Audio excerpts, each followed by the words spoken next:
Yeah. Pardon me and my tone. You can't step to my throne. They ain't working like me. I did this on my own. You asking where we been, huh? I don't know where to begin. Coming for the whole roster. It's not a game. What is going on, everybody? How are you doing? Welcome aboard the Soul Train for the next couple of hours. I'm going to be your host. My name is Matt, the Grass Factor Martin. We got special guests tonight, but before we get into who our guest is, I'm going to give everybody a prerequisite. We are practicing the show on the road right now, right? Going to be in as high a resolution as normal, and we may have just had an issue. The stream stopped receiving data, JP. I'm still sending. I still hear you. Oh, never mind. It came back. It came back. We're good. We're good. We're good. I was We're looking on YouTube, and it got kind of squirrely there for a second. Oh, they lie. Don't trust them. Yeah. It might be a little buffer happy tonight. If it is buffering for you, and you hit pause. And let it build up. And before you hit play, give it 30 seconds or so, then hit play. You should be good, and a little more, a little less buffering. Okay, we got that part out of the way. I want to introduce, of course, my co-host on the show. We have Mr. Ryan DeMay. DeMay, how the hell are you doing, sir? I'm alive, Matt, somehow, and it's a good night. It's a little stormy here, but I think it could get a little stormy on the show after tonight. So if you don't already have a membership, you ought to go down there below Matt Martin's beautiful face and click that join button, right? And get on there because, boys, I can't tell you, that could get a little rowdy. Now, I want to say this on the flip side of that is that I've gotten a few messages, and I want to get this out of the way ahead of time before we get into talking to our guest. Some people are upset and some people feel triggered, Ray, about some of the things and the ways and the tactics that we use to talk about issues and products and topics and things like that. And to them, I just want to say, hey, if we didn't like you, we wouldn't talk about you or to you at all. So you're more than welcome to come on the show. We're trying to get better every single day. We hope you are too, but you got to get better a lot faster if we're talking about you. That's all I'm saying. So, Ray, how about you? How you doing?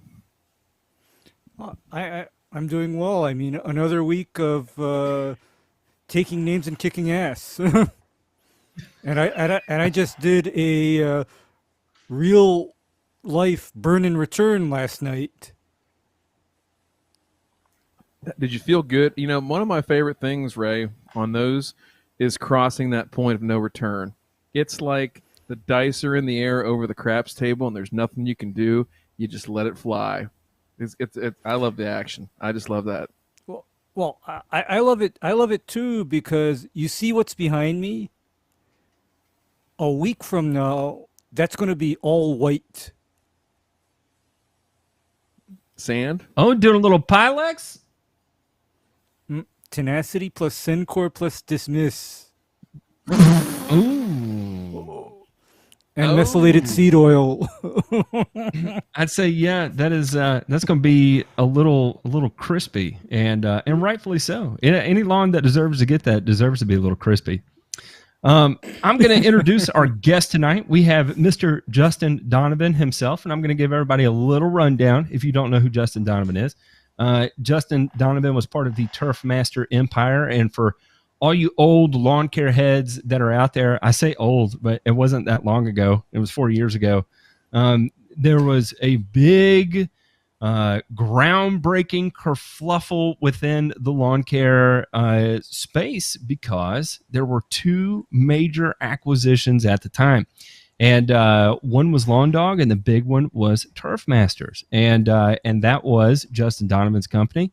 And kudos to you for breaking through and getting to the other side and doing what so many lawn care companies dream of doing and never are able to accomplish, sir. After he successfully exited He formed Lawn Pro Pest and Fertilizer. He is now a pesticide dealer and distributor in the Connecticut area. Sir, welcome to our show. Thank you. Yeah, excited to be here. Yeah, man. We're glad you're here. Go ahead. You go. No, I was just going to say, you said it was nice.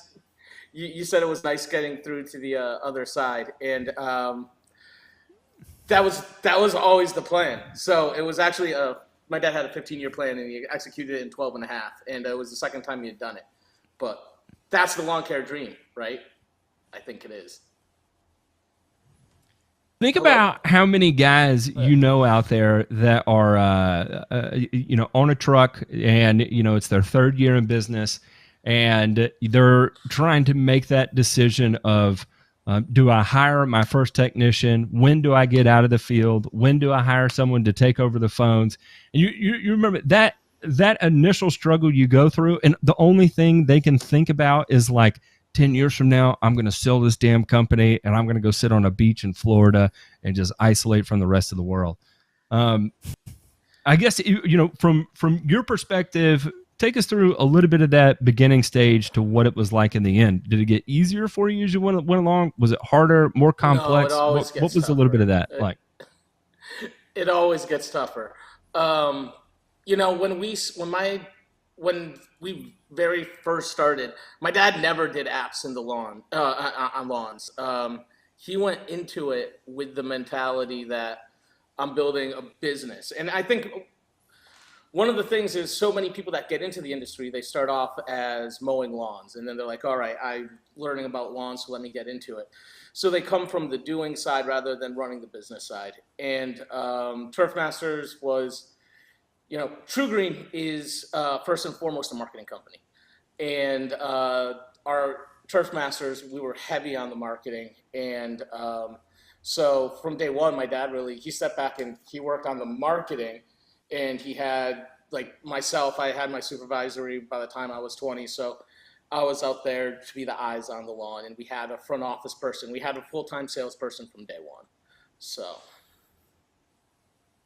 And, I think that, Demay, let me ask you, going through Ohio State, how much emphasis was placed on business? Well, you either was one of the things. You either went through plant pathology as your minor, or you went through business as your minor. I chose business, and I would say that I was in the minority. So maybe 25% of us chose business classes, and it was tougher, and they were tough on you because you were in there with people that were running family farms, people that were going to be working for ConAgra Foods and big agribusiness companies that didn't want to have any slouches, right? So there was a lot of weed out classes and that sort of thing. And so I agree that, from what Justin's saying and what I've seen of some of the most successful people, and regardless of whether they're on the golf side, on the sports turf side, lawn care, anything in between, or if there's any crossover there,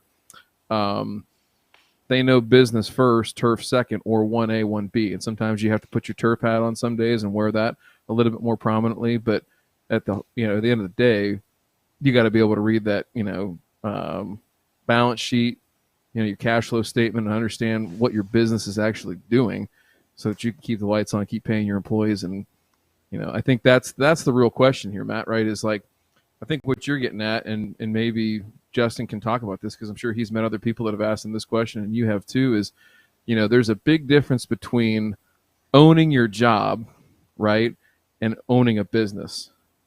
And I think that's the biggest leap, that once you get out of that part of it, you can make some strides, and you're going to make mistakes and all that kind of stuff. No doubt about it. But talk about, and Ray, I'm sure you've seen it too, but talk about that a little bit, of the guys that started out solo and now, hey, that first technician, that first key hire is, right? Now you no longer own your job, you own a business. Yeah, and the companies that, now I mentor a lot of smaller companies that come in. And one of the big things I tell them is you need to be working on your business, not in your business.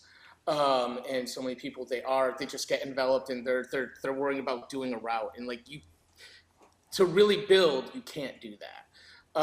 Because then it's always just going to be a job, like you said. So that's definitely something that I tell people is you have to be working on the business, not in the business. And my dad always told me, Justin, what the hell are you doing? You need to be doing $100 an hour work. That's $20 an hour work. So realize what, you have a finite amount of time. So use it to the best of your ability to make your business as successful as possible. Sometimes there's that easy job that that's got to get done too, but then you've got that bear of a job that you really don't want to do. But you know what? That bear of a job that you really don't want to do, that's something that you have to do. And you can hire somebody to do the crappy easy job. So focus on the right things. That was definitely the hardest part for me, was because I wanted to be a technician, and you can't be everything at once. I take that back. I'm sure there are people out there that can. I can't. And, I was talking to Justin before the show, like, this is the kind of person I am. And I think everybody here knows me well enough to know, if I have a bad interaction with a customer, a negative interaction with a customer, I wear that on my sleeve for a week, an absolute week. If I have a good interaction with a customer, I wear it on my sleeve for 45 minutes. And that shit would drone on me. And it would wreck. And when I say an entire week, not just while I'm in the truck, not just when I'm calling customers back, but when I come home, and I'm in the shower and I'm like ripping out my hair while I'm washing my hair, thinking to myself, like, these people are such assholes. I can't even believe they would say that shit to me. And it's just bizarre. Like, I did not need to be, going back, hindsight 2020, thinking about where I am now and what it takes. And I still struggle with this. It's still very difficult for me to put work down at the end of the day, right? Because I get so hyper focused on whatever it is I'm doing, obsessive compulsive, even, I'm just a nutcase in general. But it took so long for me to realize that, like, I don't need control over the day-to-day operation of the business or any business I'm a part of. I need to focus on the technical details, because that's where my strong suit is. Trying to think,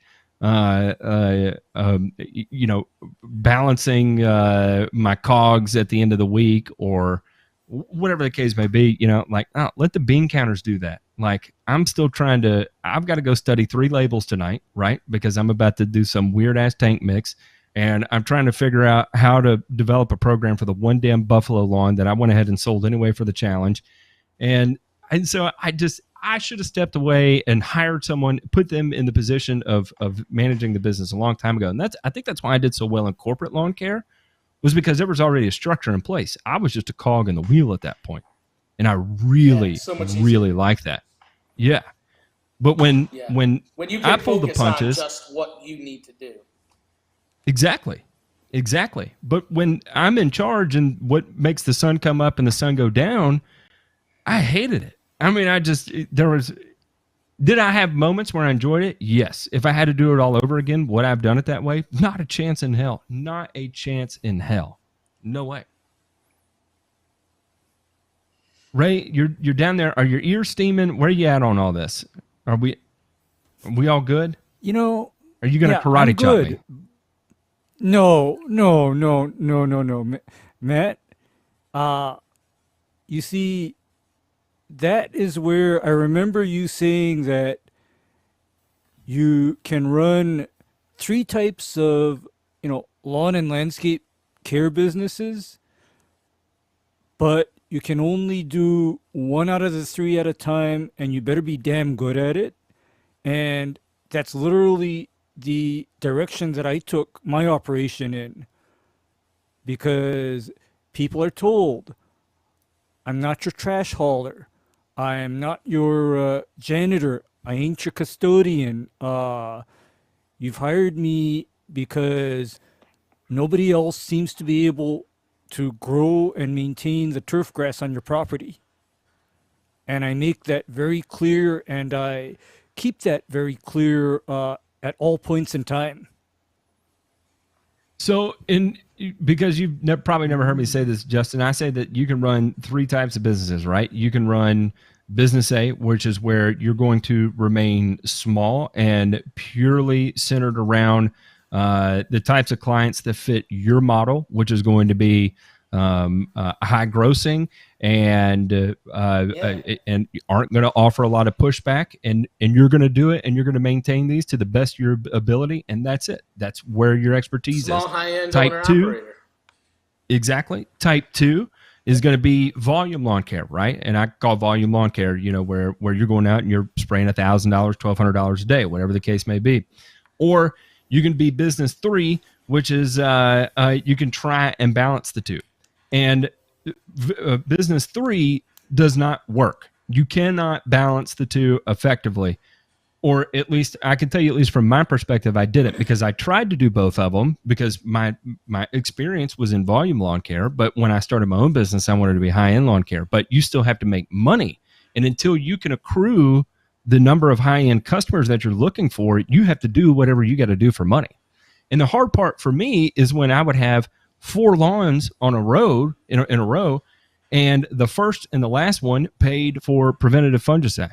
And those lawns in the middle of I'm in Tennessee, and I'm growing tall fescue in Tennessee, and in the middle of summer, the 2 lawns in the middle are completely smoked out with disease. I mean, just roasted. And then the ones on the end look awesome. And then I got to go put a flag in the yard. And the whole time, there are so many times I wouldn't leave a flag in the yard because I didn't want anybody to know I treated the yard. Or the number of times I would have material left over in my permagreen, and I would go spray at least the front yard, so that way I didn't have to look at the disaster that was going on there, And it was so difficult for me that I could not effectively remove myself from being either the high-end solo owner operator or being the guy that I was trained to be, which was, a volume-based lawn care guy. And so I don't think those two blend. You have to choose one or the other, and you can't go for both. Yeah, You just I would can't. agree with that.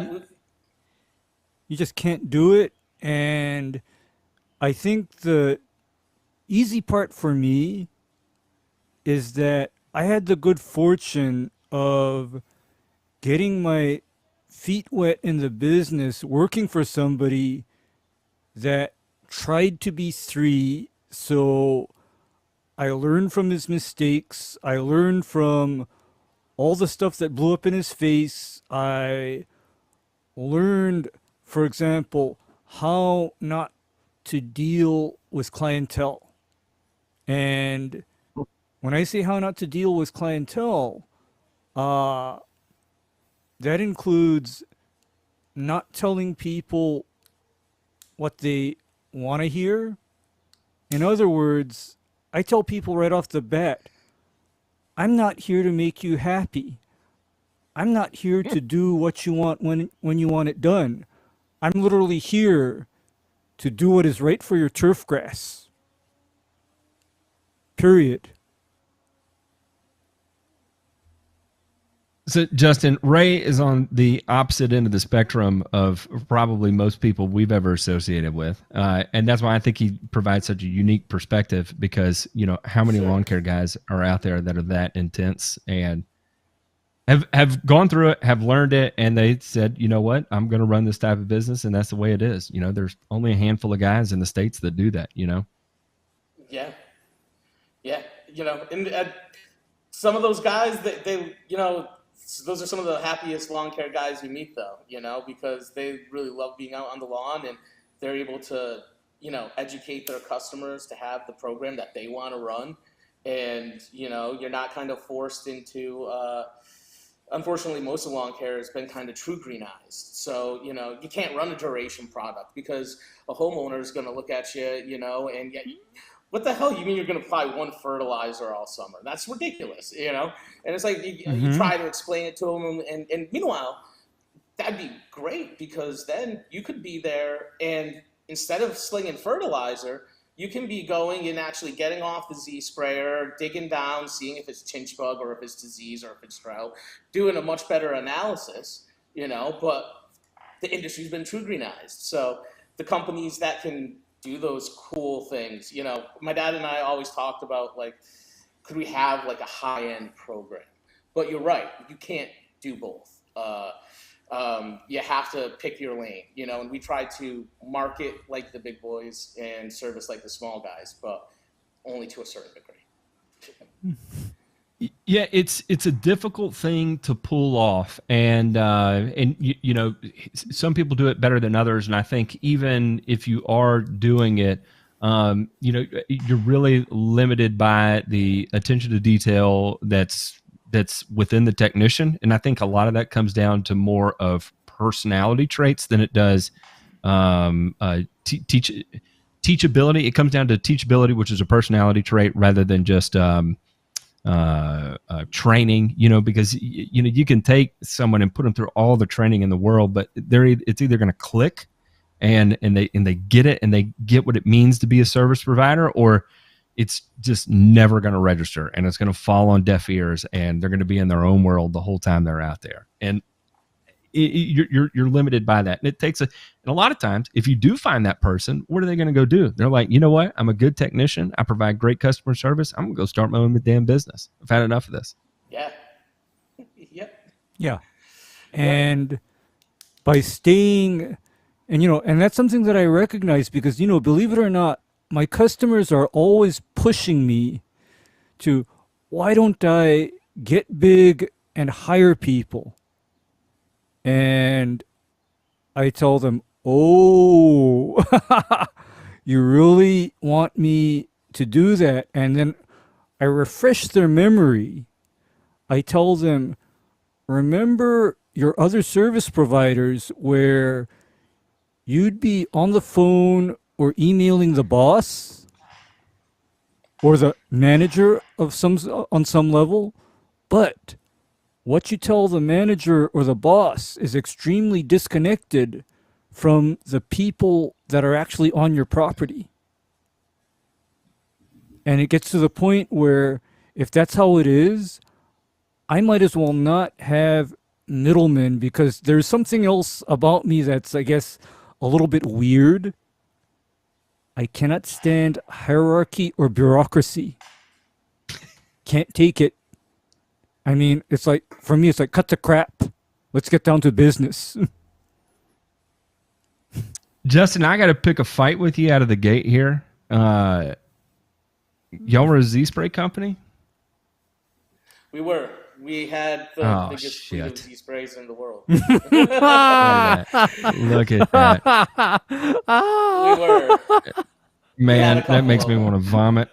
There's not enough green in there. That should be permagreen is what it should be. Painted all over that damn place. Oh no, we were You a professional couldn't- company. you We wouldn't- didn't use toys. You would not make it a week in the damn hills I came up on. Those things would be tumbling down mountainsides, and you'd be calling LT Rich every day or Toro saying, guys, I need more parts. Jim Bob rolled it again. Jim Bob hit a fence. So We got to replace it. I understand what you're saying about the hills, but I mean, it's a far superior machine to a permagreen because of the spray ability. And Connecticut is very hilly. Connecticut is very hilly. Those things were all designed in Indiana, where it's flat as hell. There's no question about it. I've seen them flip. I've had technicians break legs in half. I've seen terrible things happen with them. I've seen one catch fire. It's a great machine. Yeah, I'll give you that. It is a great machine, but I will say, I bleed permagreen green. It courses through my veins because it was the only machine that handled the hills in my area, and two, I could repair pretty much anything that went wrong with the permagreen in an AutoZone parking lot, and I was very appreciative of that because I was starving a lot of times when I first started my business, and of course, like a dumbass, I'm like, you know what I'm gonna do? I'm gonna go take a loan and buy a permagreen, and I'm like, well, shit, now I got to make money. Sure. I've got an entire row of parts. So all behind there, that's all parts on the other side of that. So if people are down with Z-Spray parts, I get them up and going. So that's kind of actually one cool. What? Go ahead. I was gonna say that's one thing that I was able to. That's very unique about my business now at Lawn Pro Pest Controls and Fertilizers is because Turf Masters was so big. I mean, we had 52 Z sprayers on the road, I think, right? So because we were so big, a lot of people in Connecticut use Z sprayers just because that's what they saw around, and so everybody buys what they're seeing, right? So there's a ton of Z sprayers in Connecticut, and there's nobody that knows how to service them. But and all of ours we sold. So when I opened this store, I made sure that I just stocked all the parts that I know break. And like every winter, I used to order over $40,000 in parts from LT Rich just for our winter refurbish. So I know everything that breaks on those machines. I know them like the back of my hand. I actually used to go at the end there, because I could literally take every machine from 2015 to 2017, and I could put each one in order by year. And I could tell you, well, this is what changed and how I can tell, I would actually go on like conference calls with their design team to talk about design changes and stuff. So I was really, if there's anybody that bleeds yellow in LT Ridge, it's probably me. But that was a unique thing, just the fact that it's so big in Connecticut, the Z sprayer, and I'm able to like have the best parts and knowledge base for it. I even have I had a tricks and troubleshooting guide that I made for my technicians. So when they went down, they had an ability to get themselves back up on the road.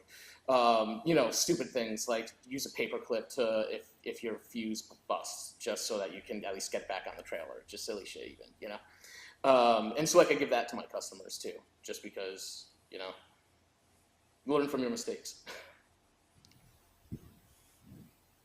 It's that historical experience that you get to share on and keep the tradition alive. What are you thinking up there, Demay? Are you a Z spray guy? Do we need to fight? We'll do it right here.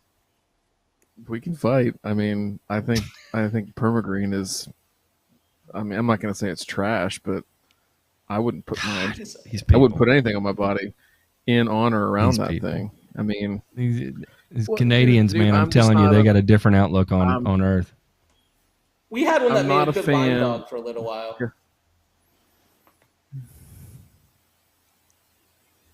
I'm not a fan of the bicycle steering. I'm not a fan of jerking my body all around to steer the damn thing. Spraying at whatever, like a quarter gallon per thousand or 0.2 of a gallon per thousand. That ain't for me and Ray. I know that. Like we are high volume in your face guys. So I don't know. I like I think with Toro purchasing the company and putting their spin on it here, this is the first model year it's out as their product. I've seen it. I've played around with it a little bit. It's it's basically the same machine. There's a couple things they did that were Toro-fied, right? That they had to put their spin on it. But I've run a lot of Steel Greens here in the last couple of years of just getting to know their company, and obviously they came from LT Rich, and I think those are good machines too. So in my world, I was gonna say I would go Steel Green. Those are what works best. Yeah, I mean, I think Steel Green right now, and what they're coming up with now, and again, I don't hate to sound like a shill, but I just like shit that works, and nothing against permagreen. Like if you're a permagreen guy and you feel comfortable, like go with it. Like I'm not going to tell you that you're wrong, but I would because I'm not wrong. Does anybody have to be wrong here though? Nope. I mean, I don't think There's so many things that are out though now. I mean, every company's got their own sprayer, and when people ask which one should I go with, like Skag's got one now, right? And I say, yeah, Skag has one. I'm gonna go with Steel Green if I'm gonna make a decision on a fleet right now, because those guys are the guys that went through all the ups and downs that Z Spray's gone through. They've got the best knowledge base of what doesn't work, like suspensions. On a spray rig. Turns out it's not a good idea. And so they've got such a great knowledge base in terms of what does and doesn't work. If there's some unfortunate things that they can't do because they worked for LT Rich and because LT Rich has patents on certain things, which is a bummer, but their company provides such a better service and they're just great people. So that I would go Steel Green. I will say that. And I don't know I've never had experience with permagreen, so don't chastise me and my Canadian maple syrup bleeding ass. Okay, there's no reason to get into a Trojan versus Durex debate right here on the stage. But like the steel green this year, I've had a client that we spec'd out and they purchased a steel green, and I've been running a little bit just to kind of get a feel for it, what it does well, what it doesn't do well, just so I can help spec future equipment purchases. And the thing, we had a couple things go wrong, little minor things. So call up out there, and I'm talking to, I look up his name here, but talking to one of their C-suite guys who basically invented the machine, and he's talking me through it, and okay, this is pretty cool. So I think again, just the size of that company is just right now, and I think with the way that their ownership is structured, they're never going to get acquired, and they're never going to be sold off or spun off in any way, I think. And so that just leads me to believe that they're there to, they came to market with a strong presence and a strong product, and I think that they're only going to continue to improve that. And so I'm always a big fan of those companies that are small enough and nimble enough to listen to their customers, just like Justin was saying. And LT was that for a long time. They were those people that would say, hey, tell us what's wrong with it. Tell us how you can break it, and we'll see if we can make it so that you don't break it. And I think to that point, again, from a lawn care applicator standpoint, and from any business owner standpoint, you're looking for stuff that has uptime. You're looking for stuff that can get maximum production, and with as easy of a training regimen as possible, because you want that to be consistent, predictable, and make sure that those techs all have confidence when they go out there and do that. It's when people lack confidence going up and down that hill, that's when Jim Bob cartwheels himself down through the fence. And is it in the holler? Is that how you say it down there, in the holler? Yeah, it's exactly how you say it. Yeah. Oh, okay. Yeah. I'm from Canada. We just call it a valley over here. So, golly, it's these damn people. Justin, I've got this thing. It wasn't until I was in my mid-20s that I learned that everywhere that is north of the Mason-Dixon line is not a major city. I did not know farmland existed in Kansas and Indiana and Ohio. I thought it was all like New York. I thought the whole world was New York outside of the South. And so the running joke on the show is that anybody who's from north of Kentucky or Virginia is Canadian, is kind of my. That's why he keeps making dumb redneck jokes, and I keep calling him Canadian because.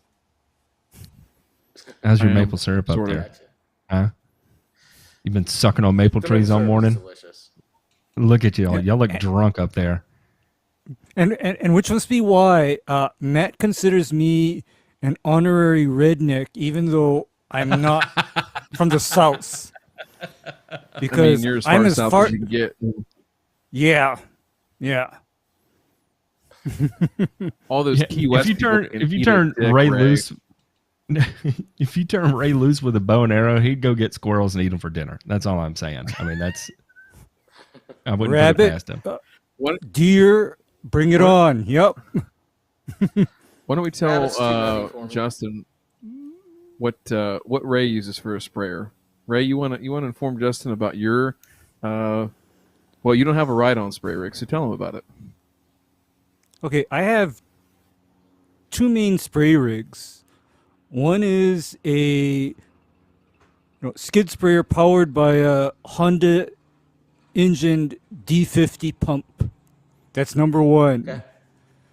Number two, I have an engine drive backpack that puts out 3 gallons per minute and at pressures up to 500 psi. Have you ever seen these backpacks with the battery, not battery powered, but the actual engines on them that you got to crank? Like for a Mister backpack, a Fogger type backpack. No. This is I've seen those, but this is literally a triplex or duplex piston pump powered by either a 2-cycle or a 4-cycle engine, and I repeat, up to 3 gallons per minute at 500 psi. How much does it carry? Well, anywhere from 6 to 8 gallons. Okay. You're gonna go through that fast. Yeah, because there's a joke that I have with some people in that with something like that, I can drop 5, 5, and 5, meaning 5 gallons over 5,000 square feet in about 5 minutes. All right. Yeah, I mean, my favorite thing to do was fungicides out of a good old fashioned spray rig at 2 gallons per thousand. So even though I had all my Z sprays, I love the good old fashioned spray rig too. Okay, Personally. and I don't know how far back in time you go, but this is my fungicide gun right here.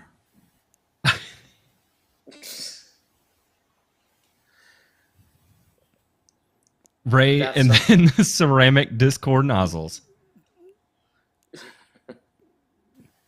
Yeah, Why not and just the Chemlone gun? coverage. Okay, coverage, because I object Ray takes to. it. Go ahead. No, my objective is to basically put out fine droplets that don't roll off. And so, because I don't mind using something like a Chemlon gun if I don't want my product retained by foliage. But if I need my product retained by foliage, I'm going to use something like that. And oh, by the way, there is nothing slow about that, because depending on the discourse setup, I can push anywhere from 5 to 10 gallons per minute through that gun. There's nothing slow about it. So Ray takes it to such the next level that even the nozzle selection is hyper precise to maximize the amount of coverage he gets. Sure. But again, it's in one of those instances where, Hawaii, where grass is growing year round, and two, they have basically all the weeds we have in the South and additional incredible to control weeds. And so it's just become so hyper tuned in every aspect, right? So pump selection is hyper tuned, nozzle selection is hyper tuned. Ray, how do you run your skid sprayer? Well, I run off of a 300-foot hose, Honda GX 270 pump, GX 270 engine. And so the reason why I went with the larger engine and larger pump is because I need most of that volume for agitation. Because I don't want my fungicides or other products falling to the bottom of the tank ever. What size tank is it? 100 gallons. Because that is basically enough material for me to easily do a 1/4 acre or a 1/2 acre lawn. Because understand that I don't go riding around with the same mix for 3 different lawns. In fact, I can get myself into enormous trouble doing that, because when dealing with highly maintained cool season turf, nobody has the same grass. I could be treating zoysia in one lawn, Bermuda in another lawn, Seashore paspalum in another lawn, St. Augustine in another lawn, and a lot of the treatments don't cross over very nicely into the other grass types. Right. I mean, if I sprayed one of my weed control treatments intended for zoysia on Bermuda, St. Augustine, or Seashore paspalum, I owe that person a new lawn, because it's going to fry it. Yeah. Plain and simple. Yeah, that was interesting. Being a cool season guy, obviously in New England, going to the other side and starting to sell pesticides and just learning about this whole new world of herbicides for southern grass types. Like Celsius. I never needed to know what the hell that was. So that was interesting Okay. to see. Yeah. And then likewise, if you're dealing with Bermuda, what you can do to Bermuda, you better keep far away from zoysia. In fact, I've had some instances where, Matt, how's this? If I haven't flushed out my spray rig well enough, I can see a little whitening on the next zoysia lawn that I spray. I believe it. Do you know? It's funny story about cross contamination like that. I killed a fescue yard with actually Celsius one time because I did not wash out it well enough, and then loaded up with what was it? Propiconazole. And man, it was funny. Everywhere I did a trim pass in the backyard, everything just like evaporated in a couple weeks. Right, it was gone. And then the inside of the yard, it went through this slow general degradation of, looking like hell before it all finally died too. And of course I had to go in and seed it. And this is what was crazy is I sprayed it to empty and then filled it with water, and I probably ran 10 gallons through the tank. And when I was filling it, I was running it down the side. I didn't do a triple rinse. It was just a little bit, and I'm, running it into our sump in the floor, and boy, it killed it. There's no doubt about it. Like, it was dead. I reseeded it, and it grew in beautiful, and everything was fine. I was right with the world. Hey, if you hadn't killed a yard or two, you're doing it wrong. Right. And when people get, the one thing I tell people is like they're so despondent about their lawns. Good news, seeding season is like 2 weeks away. That's a great thing. You can always just start over every fall. It's not a big deal. It's not life or death. Yeah, that's the great thing about cool season grass. Yeah, I'm mildly envious now, Justin, about people in an area where turf type tall fescue is the predominant turf type because guess what sod costs here? And most people have some and just understand that most people want the latest and greatest sodded variety of zoysia or seashore paspalum as their turf. Average cost is $4 a square foot or $2,000 a pallet. Wow. That's crazy. So put my craziness in context with the cost of turf. Yeah. In other words, I'm under very high pressure not to screw up and to absolutely protect that turf from any kind of disease or insect damage. No pressure. No pressure. Exactly. So Justin, you mentioned you're on the product side now. So, you transition over and now you're selling product and everything like that. Take us through that transition, and then now, what the education process that you used to have to do with clients every single stop, right? Or every single sales pitch. What's that like now with people coming to you instead of you going to them? Yeah,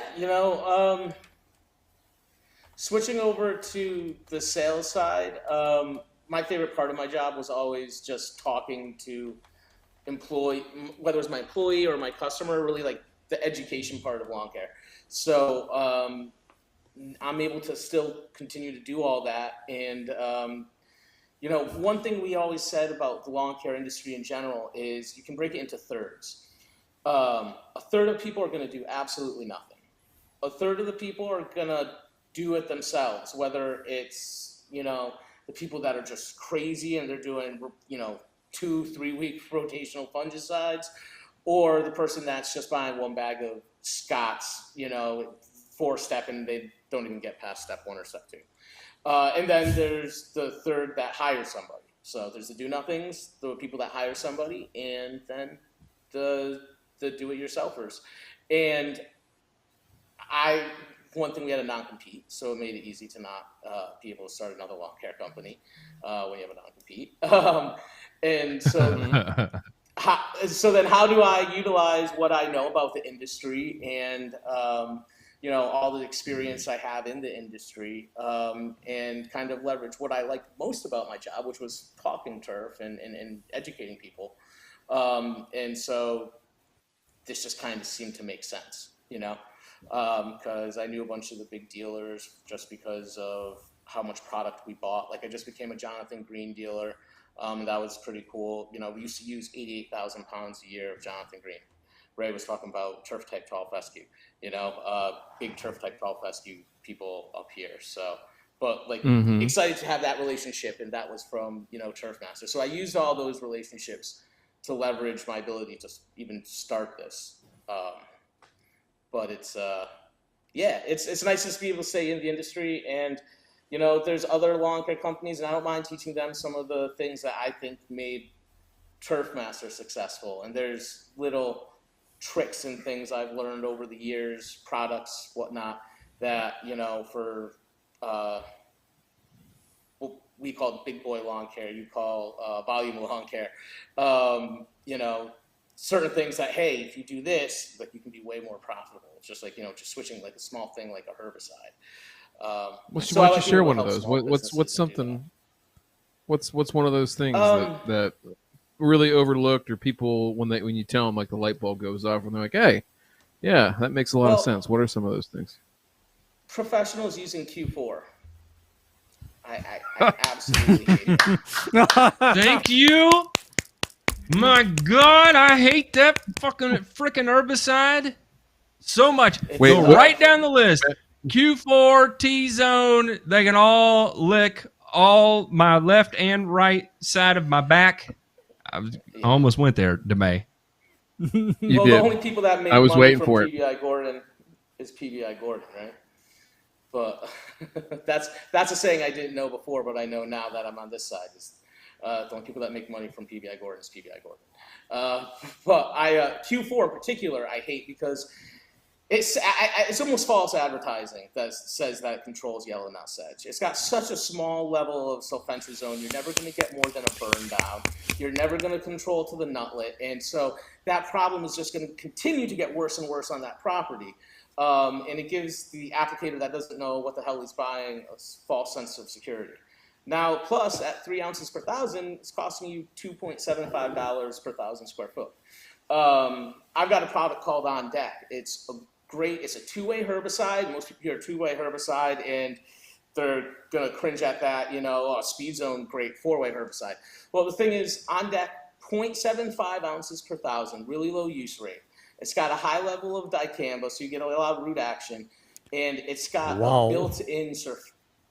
built-in surfactant, so it works excellent because it's it doesn't need the three-way. It works so well with the surfactant that's built specifically for this product that I'll have someone using that and then mixing in quinclorac 1.5L, drive accelerate, and no, there's no sulfentrazone, but you're getting all the efficacy that you're getting out of Q4 for $1.76 per 1,000 square feet versus the $2.75 for Q4. And then guess what? Get Sedgehammer and use something that actually fucking works for the nut sedge. Actually, Matt and about this all the time, where in a lot of cases you can formulate a much more efficacious, equivalent. Like, my go-to is dicamba, 2,4-D ester, and carfentrazone, and guess what that replaces? Well, it's basically a Speed Zone. It's Speed Zone because MCPP in my area, all that does is stress and damage the turf grass. Warm season turf grass doesn't like. Now. Yeah, the D, the D MCPP, that just causes unnecessary stress without even touching the weeds that are concerning me. Where, long before they even had a such thing as Speed Zone Southern, my go-to was Basagran, 2,4-D ester, and dicamba.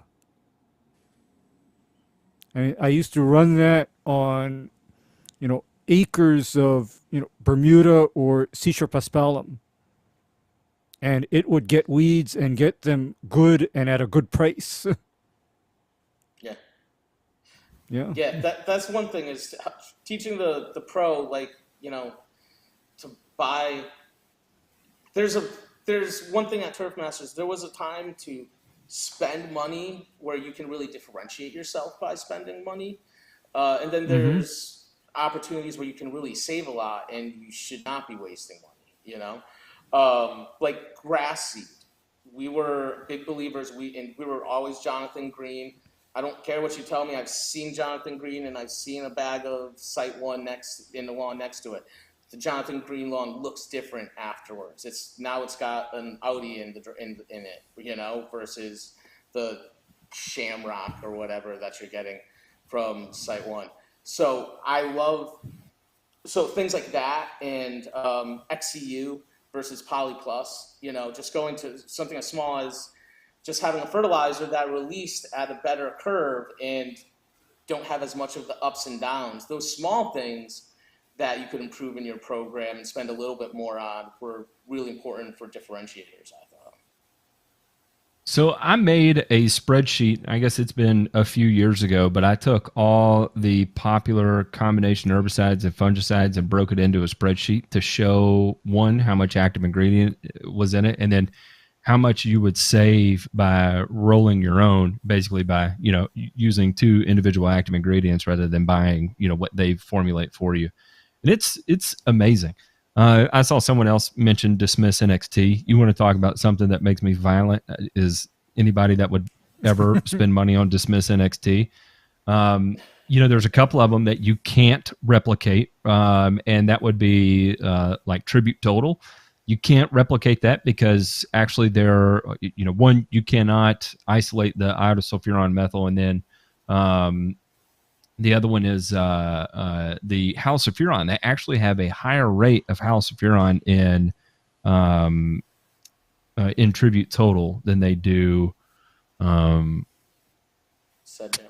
if you were just spraying whatever regular halosulfuron is. And then there was one more that I found too that I can't recall. Let me scroll down here. Avenue South, you could not roll your own that cheaper.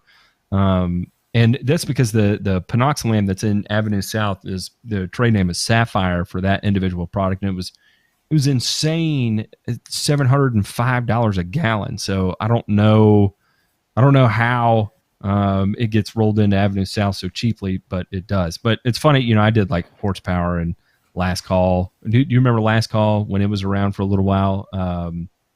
That was kind of an interesting one. What are some of these other ones? Echelon, Surge. I've sprayed so much Surge. Listen, when I remember when our rep came by and sold us all this Surge. This is when I was in Memphis at the time, and this is the post MSMA timeframe where everybody's looking to do something. MSMA was real big in the South because we don't have normal lawns down here. We have Dallas grass fields. And then once you kill out all the Dallas grass, you're like, oh my God, there's Bermuda here.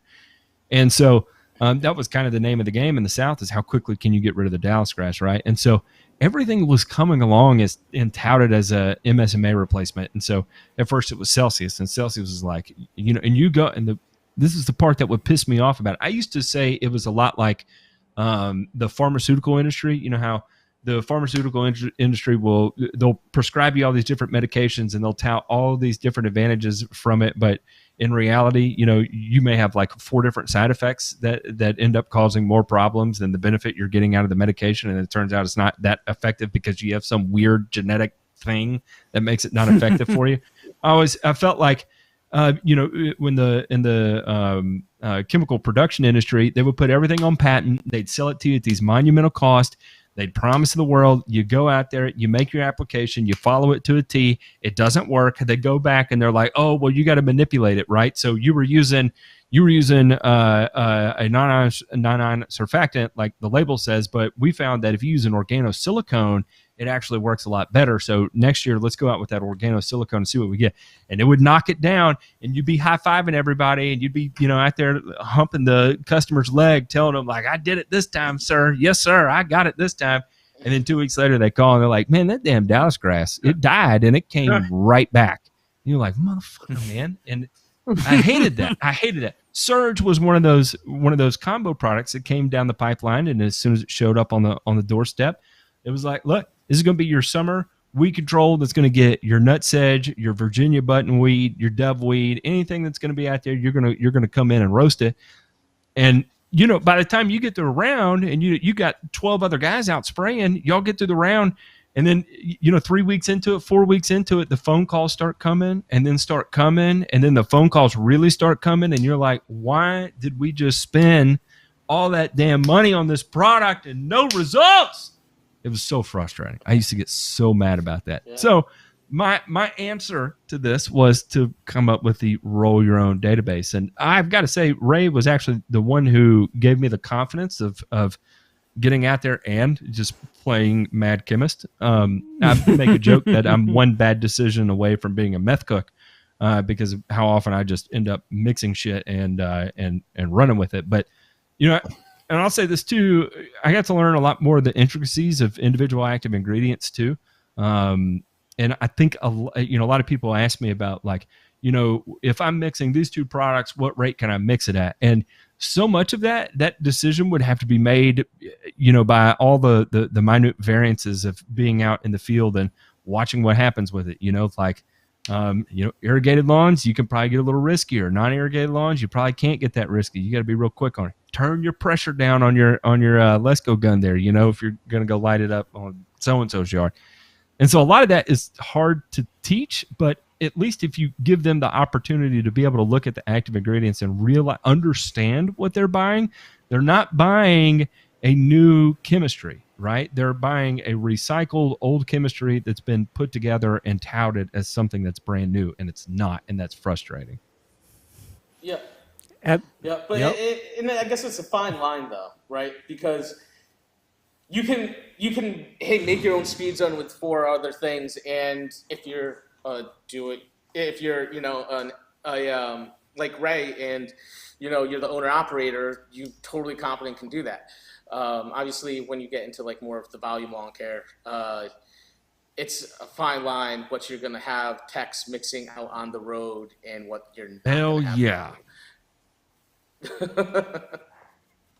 Yeah, this ain't something you give old split skull Chuck out there, a couple of different tip and pours of stuff and expect him to reliably, all right, you're going to measure 3/4 of an ounce and pour it into your backpack. And this one, listen here, Chuck, you need 1/10 of a gram. All right. I don't know how you're going to get 1/10 of a gram, but you got to figure out how to get 1/10 of a gram in there. And then, of course, he pulls out his scales and he's like, "Shit, man, I got one that goes to 100 of a gram. I got you, buddy." Yeah. Well, Matt, right. He just trims his fingernails a little bit. Just trims that. I told you about. I told you, Matt, about my dicamba disaster, right? I told you about. No, I don't know. Probably, but tell me again. Okay, because this speaks to Justin's point in that I once made the mistake of giving out a pint of 2,4-D ester and a pint of Benvel 4S to somebody on the mowing crew that said he knew how to spray. And Ray. Yeah. Well, it's legal in Hawaii to do that. But anyway, shed fire time. Because here's what the guy did. I told him, the 2,4-D, you may apply this at a 1/2 ounce per 1,000 square foot. This Benvel, you under no circumstances apply no more than a half a teaspoon per 1,000 square foot. And so, what does this guy proceed to do? Throw half an ounce per gallon of each material into a hand sprayer and then spot spray weeds. Wait, it gets better. In lawns This that shit gives me have anxiety. trees in them. And okay, because of that half ounce per gallon of Banville, guy managed to curl up a whole bunch of trees. See, this is where in this from coming from a golf course background, right? Because yeah, we're spraying the same 180 acres all the time, over and over and over again, right? And it's been a long time since I'm on the golf course, but you get used to leveraging that on other people, right? So whether it's spray techs, assistants, interns, whatever, you're trusting and you're training like to the hilt of how to mix stuff. And I can safely say like that's one thing that when it comes from it comes to a lawn care side, and I get what Justin's saying, when it's just volume lawn care and it's just you're doing 20, 30 properties in a day and just trying to bang through it, switching something up like that could be disastrous, right? But just from the standpoint of, okay, this is your process when you go to mix something. Here's our form that we use for whatever this application on this route or this fairway or this whatever, and really drilling down on the specifics of this is the order that you mix in. These are the products you're going to put in order. This is why you're going to put them in an order. And here's why it's important, because if you don't, you're going to climb in the spray tank and you're going to scoop out 300 gallons of Jello, right? So you start doing things like that and in trusting people. And I get what you're saying. Like it is a double-edged sword here. And the one thing I'll say that, now on the consulting side where I'm leveraging other companies to do applications and things like that, I will say unequivocally that the people that I trust the most in general terms are people that have golf course experience, because they understand that. They understand that what we spray today could be completely different than what we spray tomorrow. And it might even be the same pest that we're going after, right? It's getting in that mindset of being comfortable that, hey, I have no idea what's going to be on the spray sheet, but I'm going to mix it up as this person said. If I see something that doesn't make any sense, I'm going to call it out. I'm going to say something to that person rather than just mix it all up. And then when I go out and make that application, right, I'm going to do all the things I've been trained to do. And generally speaking, I think those people, they get it at a different level. Not to say that they're any better or anything like that, but just in terms of, I'm like Ray, like I throw some weird stuff in there. It's different from time to time, like every time basically. And I'll get the call like, hey, are you sure we should blah, blah, blah? Yep. Let's go through it real quick. Let's run the math. Let's talk about the products. Let's talk about whale. Let's go through their mixing order. Let's do it all right here, right now. Got no problem. Just like what you're saying. Like it's an opportunity to educate and go through that with them. And it's important. It's important to take those opportunities. So my other question I was thinking about too on the product side is, hey, so you're, a fledgling product supplier. I've gotten to see your website and I like the way that you built it out and everything like that in terms of how you're selling and everything like that. But when you look at products now, right, because you're coming at this from a completely different angle than a Site One or, a big box, quote unquote, of lawn care. How are you selecting those products? How are you, you're getting pitched by multiple people every month. Hey, pick up my line, pick up this product. This is the best thing since whatever. How are you? Not at all. How are you? Not at really? all. The reps have left me alone. They don't come near me. Wow. I've got my relationships with the vendors that I use, and the initial process was obviously I know, what I believe in, and I start with the products that I know that I believe in, and that for the professional side that I want to make sure that I'm providing and selling to customers. And then after that, for the homeowner side, I saw some, my vendor gave me some numbers. They sold to another big company, do my own. And so I was able to kind of see like, okay, well, these are products that tend to move, So being able to see what products were moving, that kind of obviously helped me make the decision. And certainly I'm a cool season centric company because I sell everything locally too. So, I don't have the Celsius. And so I don't know, I guess I haven't gone fully into the online side. I certainly tried to, but pay-per-click is really expensive and difficult to figure out, and I'm still working on that, and baby steps, but ramp it up. Ideally. Yeah, no, I hear you. What are some of those things that you believe in wholeheartedly? Like you will never ever take those off the shelf until somebody tells you you're legally not allowed to sell them. You've got something on your shelf that I would never take off the shelf right now. I'm going through your product line, and there's some stuff on here that I used for years religiously. Still would. I mean, there's, I don't know. There's so many things that like I don't even know how to answer that. Some of the fungicides. You need to have some good fungicides in there. So until they find something that's more affordable and broad spectrum than propiconazole, that's just going to be a base of lawn care. I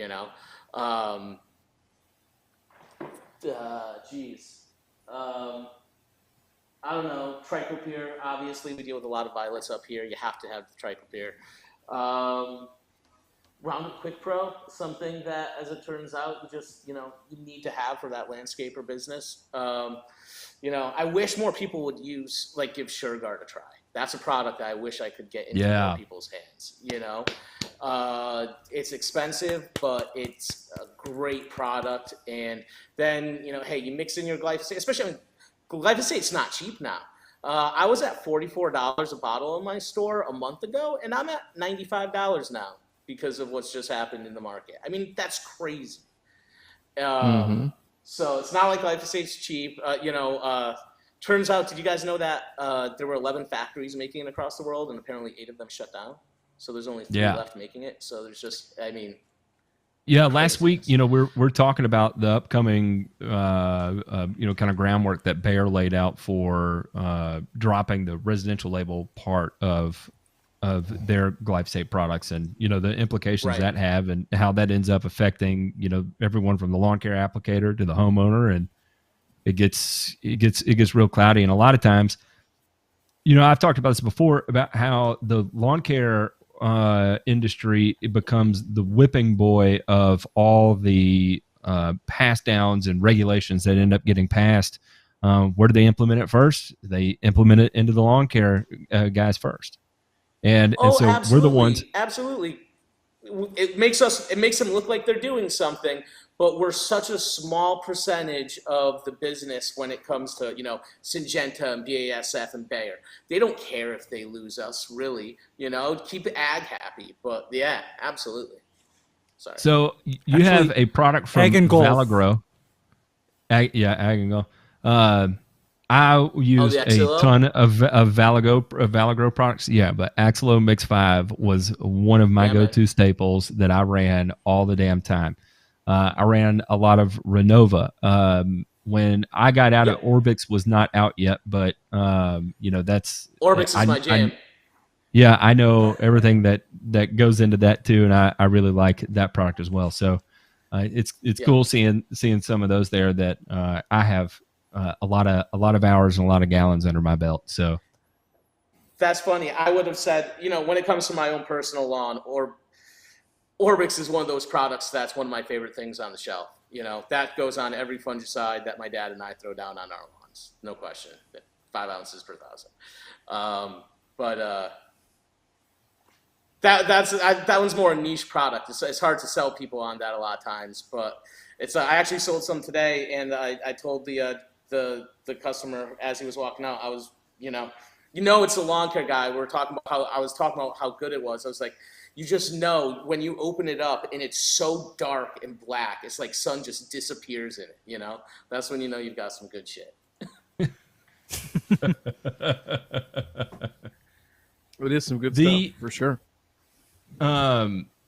It's funny. This is a true story here. I've told it 100 times, but it's real life.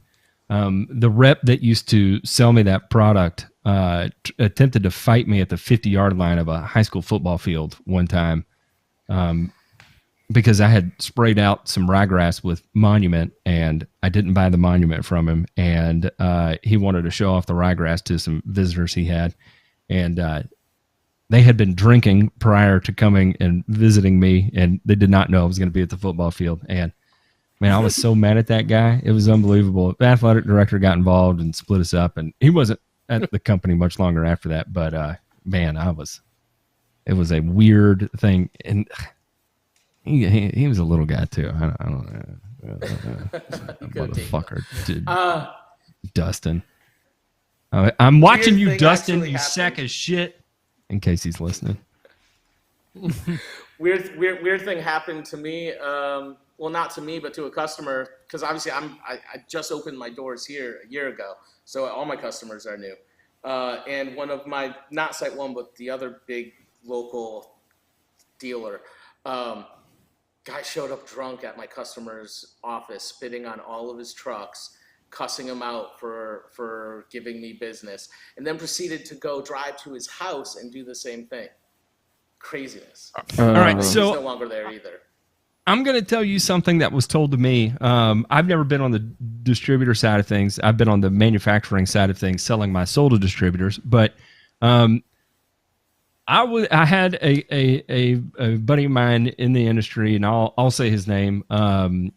His name is John Huber, and John Huber and I go way back. And he sold to me for a long time, and I got to say, I've got more respect for John Huber than he is high class, top notch. John Huber told me that fertilizer sales is a full contact sport.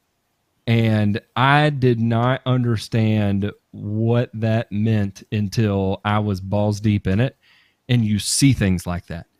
When people call your customers and drag them through the mud or talk about the relationship that they forged over the years, and we'll say things like, you know, we've worked so long in this relationship, and you're going to let me go just like that. You're going to let me go just like that. We're going to lose all this time we spent together over a bag of fertilizer. You're really going to do that to me? And I'm like, man, what a soft ass approach to that. Like, that is soft as shit. I get heated talking about it because, man, I can tell you, at least as I'm sure you have experienced, and I know you probably can't talk a whole lot about these things. I talk about it way more than I should. But there are some real motherfuckers out there, and I don't know how else to put it other than to that. And it is 100% sacrifice whatever's necessary or whatever in your way to sign the dotted line or to get the next pallet at the door. I equate fertilizer sales to it's lawn care applications, but there's just another zero at the end, right? So when you're selling a pallet of fertilizer, you know, you're selling an $80 lawn app. Now you're selling a $800 pallet of fertilizer, right? It's just one more zero at the end. But it's the exact same kind of tenacious hustle of getting out there, getting in front of your customer's face, explaining the best of what your program has to offer, trying to build the trust, trying to build rapport, trying to build a relationship, and then delivering on the back end of it, right? So no real difference. You're still a service provider, but, you know, just one more zero at the end, higher risk, higher reward kind of thing. And because it is bigger dollar amounts, I feel like people are a little more aggressive, a little more passive aggressive, and a little more protective over their domicile. And you know, you'll get your knees or balls cut off, you know, depending on how much of an attitude you wear on your shoulder and a heartbeat. Yeah, it's funny. Everybody pretends they want to help too, but they're really just. It's like, what are your ulterior motives here? You know. Definitely saw a lot of that opening up. You know, every other competitor came through the door, whether they were, you know, convenient with the pandemic able to wear a mask, but it's interesting some of the people that have walked through the door and how they've acted since we opened, for sure. Tell me, have you considered a co-op, a buying group? Yeah, they don't want me. I'm just too new still. Gotcha. Yep. So it's brutal. It's a chicken or the egg type of thing. So, because I've gotten in touch with all the big manufacturers, right? And so the big manufacturers, they say, well, we want you to, get a relationship with a buying group and buy through that route. You talk to the buying groups and they say, well, get a relationship where you're dealing directly with the manufacturers, and then we'll talk to you. So, well, how the hell do you start? So it's agency products are definitely a challenge for me. The thing is, on the online side and for the homeowner retail side, it's not really a big deal because a lot of the other resellers that are people selling on the internet are well above agency price anyway, so it doesn't really matter for that market. But for the professional, certainly, when I have to sell Pilex for 310 when it's agency 288, that sucks. But I mean, I got to cover at least the credit card costs.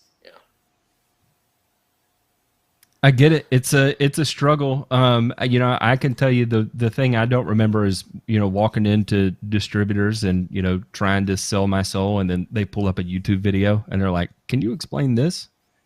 And you're just like, "Oh God, where did you find that?" And I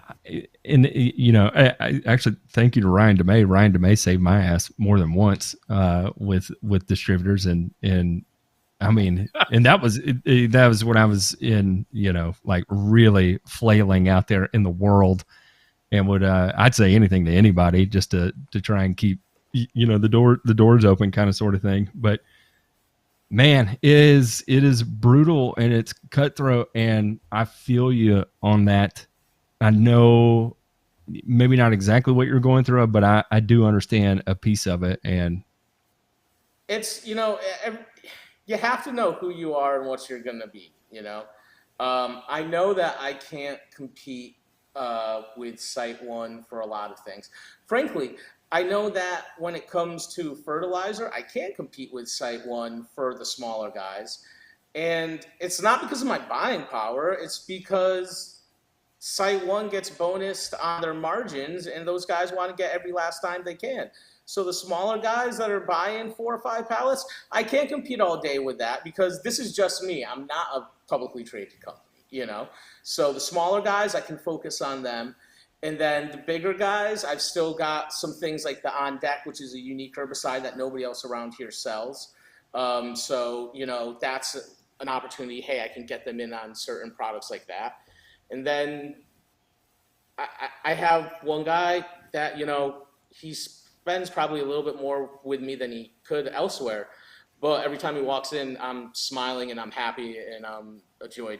And I want to talk to you. And, he'll spend at least an hour here once a week. You go to the Site Ones and they're just fucking miserable. They don't want, I'll be honest with you. I swear. That's the God's honest truth. I was just going to say, I know some people that work at Site One. So if you're listening to this, I'm sorry. But I've never, ever once walked into a Site One and not been met with a look on my face like I either have a dick on my forehead or I banged that guy's mom the night before and sent him a videotape of it. Like, that's the looks I get. Yeah. Well, it's not a happy place, and here's the thing that they did is, what the mistake that Site One made when they, I guess, it was when John Deere sold the factories. Yeah, they sold the factories, and next mistake that they made when they wanted to, come into Hawaii, and for example, they told me a big story, for example, of, we're going to start selling fertilizers and, products, etc., etc. Their mistake was, okay, they did not do their homework, number one. And number two, them playing games with margins basically price themselves out of the market. Because, for example, let me give you an example.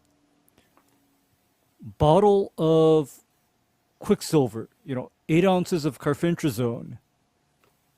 My price from, my other established vendors, $150 for that 8-ounce bottle.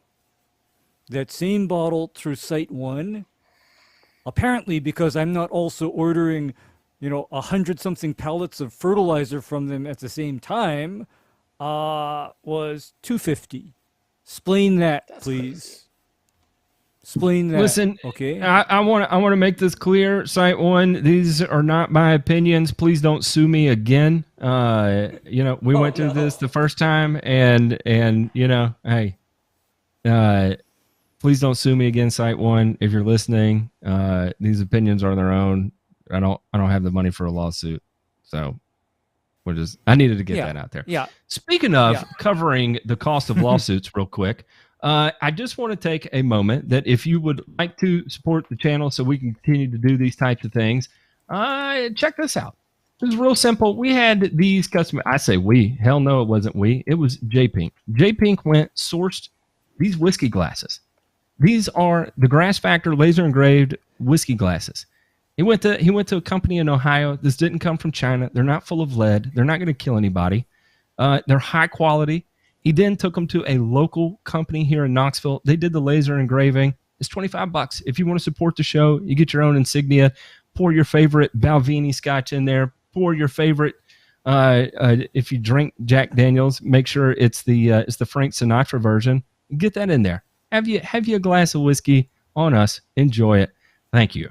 And then also, listen. If you're a man out there and you're feeling tired and you're tired of the excuse of being tired, this is all you got to do. honehealth.com/grass factor. For $45, get a test done. See what your testosterone levels are. See what your hormone levels are. See what your body function is up to. No shit. I took my test and I was absolutely blown away by the fact that I had low testosterone.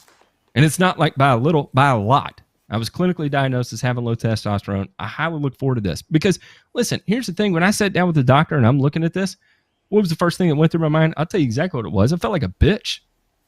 I'm like, what is going on? I'm 34 years old. I've got 2 kids. I felt like a bitch to hear I had low test. But you know what? Talking to the doctor, it put a sense of confidence in me that I haven't had in a long time. You know what he told me? He says, this is going to be life-changing for you. So I want to extend the offer of changing your life as well. honehealth.com/grass factor. $45. Get tested. Be the man you can be. Shameless plugs. Okay, before we wrap this up, is there anything out there you want to ask us? Is there anything we can do for you, sir? No, I'm good. All right. Real quick, we've got a mailbag I wanted to go ahead and bring up and give everybody an opportunity to answer here. Number one is, what is your opinion about overseeding the yard with only Kentucky bluegrass? Currently, my lawn is a mix of tall fescue and Kentucky bluegrass. I'd like to add more Kentucky bluegrass to help with filling in and self-repair, but I'm worried it will be snuffed out by the current turf-type tall fescue.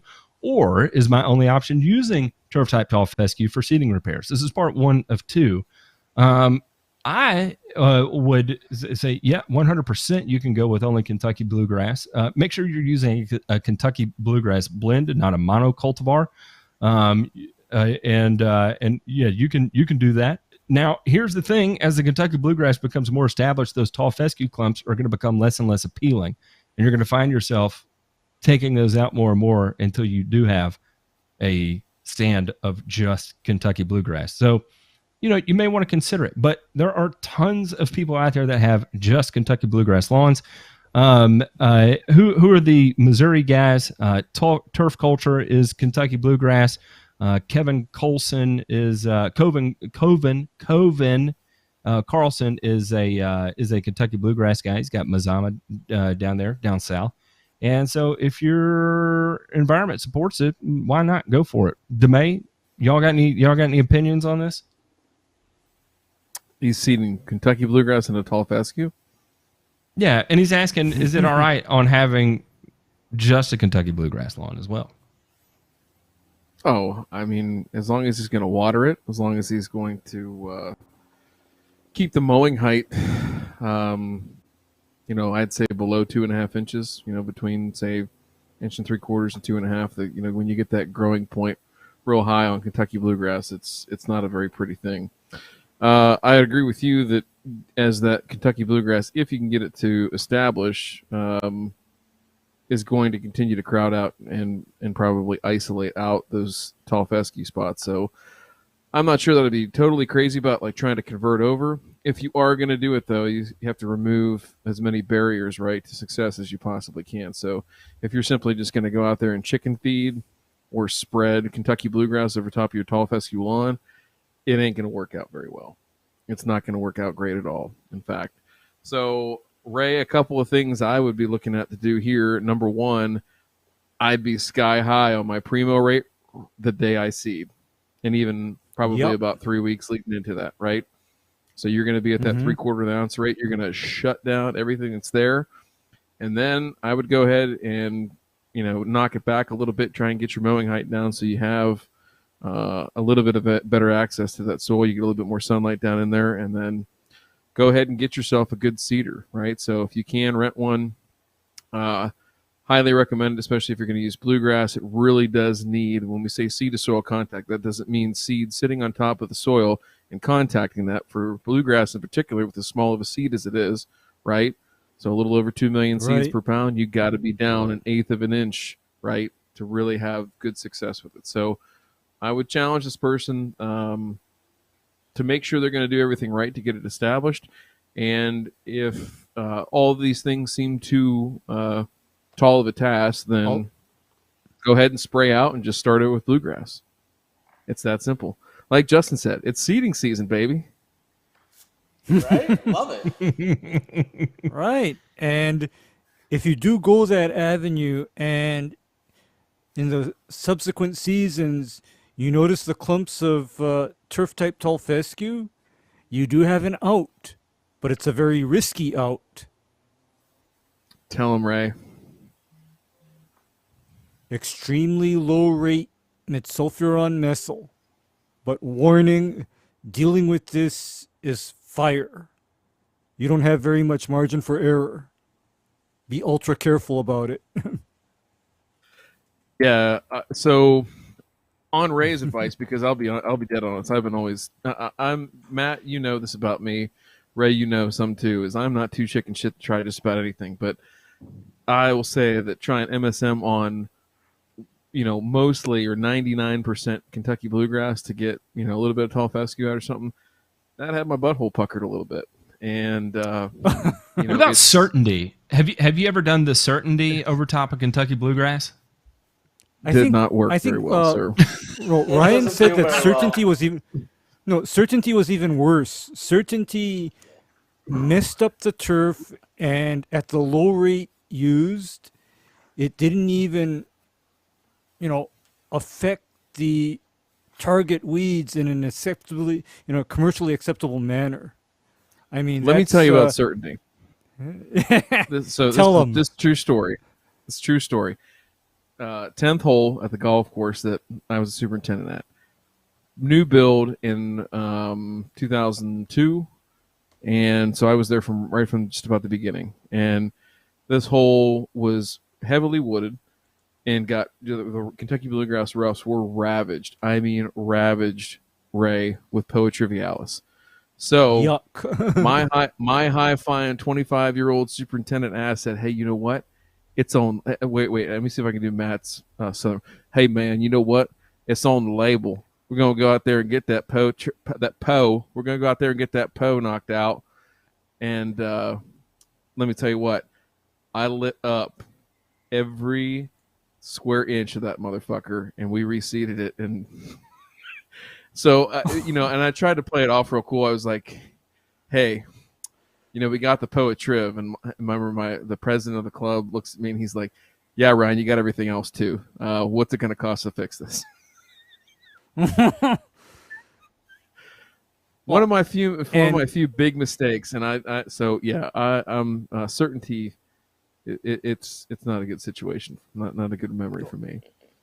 Did get the poetry. There's a reason why. Yeah, it did. But then there's a good reason why I saw after it was on the label for a year or two, Kentucky Bluegrass immediately got yanked off of that label, and it was rewritten for use on warm season turf only. Which, by the way, warm season turf tolerates certainty like a champ. You know, all of the warm season grasses tolerate it like a champ. So, but, you know, in speaking to that, there's also a reason why Kentucky Bluegrass is still on the Netsulfuron methyl label, because apparently it has not caused as many shed fires as the certainty has. That has got to be the reason why it's still there. And it's cheap. It's pretty damn cheap. I had the biggest love-hate relationship with certainty because I felt like Halosulfuron could be a little bit temperamental. Sulfosulfuron took temperamental to a whole new level for me in terms of the inconsistencies out of it. Now, yeah, some of that could be applicator error and all that fun stuff, but I don't know. I probably sprayed at least 100 acres of it, and it's just a damn, I don't know. It's just temperamental. Yeah. Let me read the second part of this question. I forgot about it, to be honest. Never mind. This isn't really to do anything. I'll just answer this, Frank. Go ahead. You go ahead, because I was just going to ask Justin. You got to have like one war story or something. Like, what's the worst customer call you got? You walk out there and just like, oh shit! Like, you just walked in there and you're like, man, I'm just gonna have to take this one. Like, this sucks. I mean, the worst one was probably actually one of our other service managers. He drove up to, he was just spraying a tree belt and hit his tip on the tree, broke the tip, and I get a phone call to come out about a week later, and clear as day, epinasty going up, just streaking up the side of the street. Problem was, it was Bradford pear trees, and it was probably like a 25-foot Bradford pear. And, you know, a row of them going up the guys. And it's going all the way up the street, neighbors too. And the guy insisted that we replace it with a tree the same height. And just the nightmare of trying to deal with that guy, then trying to deal with my dad and being the intermediary. And my dad's like, there's no way we're going to do that. Give him a free seating or something. And this guy's not having it. And that was my most uncomfortable moment, probably. But I mean, there were so many uncivil people. There were so many crazy things. I mean, one time, crazy, you know, just from a terrible drought, lawn literally hadn't been thatched or, you know, aerated in decades, right? 30 years. Drought was so bad that the plant was just growing in the thatch layer at this point, right? They had about a 2-inch thatch layer, and all the grass roots were in the thatch layer. Nothing's actually growing in the soil. To the point where at the end of the summer, this woman she's mad at us that we killed her lawn. I stomp on the lawn and you can see the entire lawn wave. I mean, nothing had been touched. It hadn't been touched. But you could step on it and you could see the thing fucking wave because all the roots were just sucked right up into the thatch. There was no root system whatsoever. It was just a carpet of 2-inch dead thatch. And she's blaming us for this. And I mean, it hasn't rained in 2 months and you haven't done an aeration in 20 years. This is not my fault, you know, and apologizing for Mother Nature is just a pain in general. But then when your technicians do bad things, that makes it worse. You know, the Z sprayers, they like to get stuck in the mud. I've had to have a crane take one out before.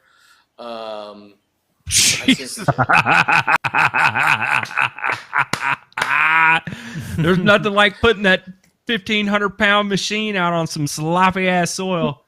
Wouldn't have happened with a permagreen. I'm gonna be honest. It never did because the son bitch weighs 300 pounds. The one that needed a crane, it was actually I got it stuck in my aunt's yard. So that was just at least I knew the customer. They couldn't fire me because they weren't paying for it anyway, so they get what they pay for, I guess, right? Oh, and that's like another rule. I never do business with friends or family. That's an a good important one. business rule where for me, I'll do favors for people in that position. I'll help them out, but I don't want their money. And okay, I got to add another one. I never do business with friends, family, or neighbors. Never. I'll help people out, but that's the extent of it, and that just tends to keep my life a lot simpler. Does that mean you dog sit for your neighbors, Ray? Oh, fudge no. All right. Fudge no. All right. If I did, their dogs would become very well trained. Okay, It's I'm like, glad we stopped it there. This is burn and return. That would have taken a very, very dark turn very quickly. Exactly. Frank, Hey, so your have you guys second tried question. Vexus? Go ahead. Tried what? Vexus? Have you guys Vexus? tried Yeah. Vexus? Yeah. Garbage. I've seen plenty of trials. I was just on wondering it, if anybody's gotten it to work yet. I was just wondering. No. Okay. Not here either. Okay. Okay. Okay, because my vendors are pushing really hard for me to put Vexus into my Nutsedge control program because that's apparently another latest and greatest thing from PBI Gordon. But PBI. I told them Yeah. there's no chance in hell I will use Vexus until they're willing to release it in a sprayable formulation. Because then what I'm going to do with that sprayable formulation is I'm going to tank mix it with sulfentrazone and then do a burn and return with it. Ray, Because- I thought the active ingredient in Vexus was the I was not thinking pyrimesulfan, but there is another one, Aztec or something like that. That it's another sulfonylurea that's new, and it was in like maybe 3 or 4 different products. Hazolol, Hazofol, methyl, Hazofol, methyl. Do you know what I'm talking about? Actually, you're not talking about a sulfonylurea. You're talking about this pyridine auxin herbicide called haloxafen. Haloxafen. Is that that's what you it. do? Yes. Okay, but haloxafen is just like, I'm going to describe it to you, Matt. It's like Tordon on steroids. but it doesn't last as long as Tordon. But it's like Tordon on steroids because the application rate on it is like literally an ounce or a half an ounce of active ingredient per acre, and most broadleaves are smoked.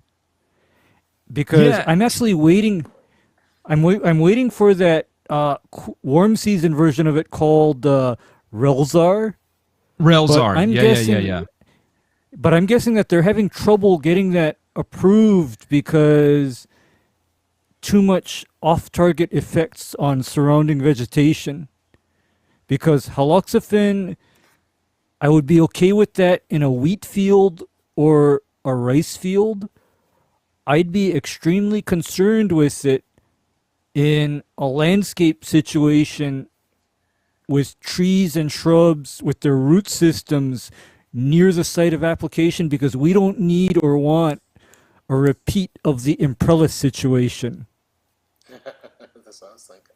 Okay, and Justin's laughing because I know aminocyclopyrrochlor as method 240SL, and that's what I'd run if I want an area to be devoid of trees. Okay, I mean, but then, okay, essentially, I saw the UT trials on it, and it seemed, Mostly hit and miss. I did see a lot of a relative large amount of damage from it. It was odd. It did well in shade, which I thought was interesting, without a lot of damage. Right. So definitely the exposure to sunlight and heat really amplifies the effects from it. Mm-hmm. But again, the problem is that it probably has to do with the increased amount of soil moisture present in shadier areas to allow that product to actually, move in the soil. Because, like I said, haloxafen to me is simply an analog of picloram, aka Tordon. Well, we'll go ahead and get this wrapped up. We're gonna move on to the show after the show. And seriously, dude, thanks for coming on and joining us, chopping it up. Well, I know we could do a whole series of talking about nothing but the crazy ass customers we've experienced over the years, and we may have to do that actually, as a matter of fact. So I appreciate you coming on. I can give you addresses if you want them. Really? Ooh, I appreciate we'll go write names in the yard. yeah. I know names. I like sometimes there's the people that just stick with you, and like to this day, I fired that customer 15 years ago, and when I drive by Elliott Drive, I still cuss her out, type of thing, Actually, you know what? I don't have to cuss out the people that I've had to let go, because when I drive by their lawn a year later, doesn't it look doesn't quite as look. good, right? No, no. You see, and Neither and I do the can tell glyphosate water balloons. No, I don't need to, because I can even tell my friends in the business here. You see that lawn at such and such an address?